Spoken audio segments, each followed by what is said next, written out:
喺街市買菜，啲檔主嘅古惑招多到數唔晒。呢幾個經典套路你一定中過招。下面教大家點樣嚟應對。第一招就係最常見嘅呃稱啦，一般係咁嘅套路。啲海鮮檔呢就最陰濕，膠袋連水同冰一齊清，條魚未清就先飲飽水啦。你買條魚分分鐘變水魚啊！好多電子磅呢都暗藏快捷鍵，買2斤菜就變1斤8，因為檔主趁你唔注意嘅時候就暗中調稱噶啦，手勢仲快過魔術師啊！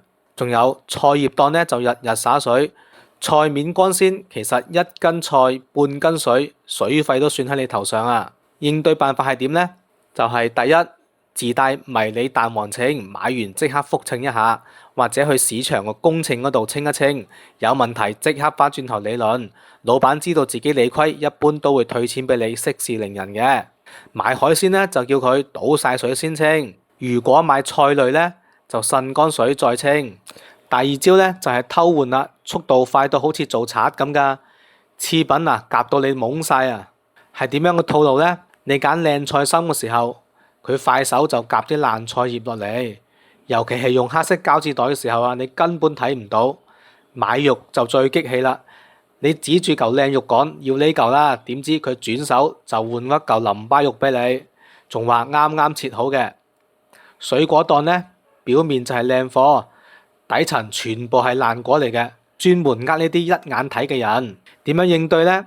第一，自己要親手揀菜，要逐條咁去睇。水果咧就逐粒摸，如果佢話要幫你揀，你斬釘截鐵咁同佢講，我自己揀，唔使你幫手啦。買肉咧就及住佢隻手，一見到佢偷換，即刻拆穿。呢嚿肉唔係我啱啱要嗰嚿啊！第三招咧就係利用口才嚟推銷俾你，臨收檔就呃你執平貨，其實全部係爛嘢。係點樣嘅套路呢？收檔嘅時候就同你扮熟啦，阿姐呢紮菜平過早朝一半啊，快啲拎走啦！其實係放咗成日嘅爛菜。賣魚賣雞咧就同你講最後一條啦，殺咗抵到爛啊！一刀落去先發現條魚早就死咗半日啦。仲有捆綁式銷售，買葱咧就塞蒜頭，買薑咧就放葱，根本唔係你願意嘅。應對嘅辦法咧就係收檔嘅時候梗係有爛嘢混咗喺裏面噶啦，寧願貴少少都要買新鮮嘅。買活物咧就要自己揀，要水缸裏面游住水游得最勁嗰條。同老闆講千祈唔好換啦，我就係要呢條。第4招咧就係同你講價話文字遊戲啦。套路係點嘅咧？你話平啲啦，佢同你講8蚊3斤，等你稱完之後先至知道原來係8蚊1斤，3斤起，玩單位遊戲呃你。